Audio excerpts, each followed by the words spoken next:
We're in the middle of a bad respiratory virus. And that means it's not just one virus circulating this season. We have multiple flu viruses. We've got our COVID coming back. Which might explain why you just can't shake being sick these days. But there is some good news. Dr. Sharon Nachman says RSV cases are going down.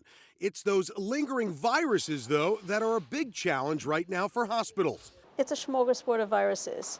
And the problem is, as soon as you get one and you feel a little bit better, you kind of go out, hang out with your friends, boom, you get the second one. And speaking of a second one, Dr. Nachman is primarily concerned these days about COVID and another strain.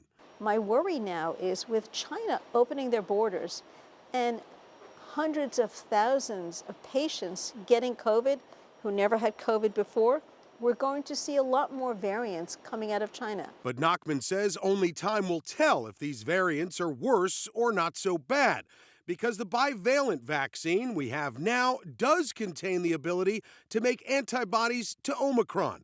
So even if the variants that come through from China are related to Omicron, you will get bang for your buck.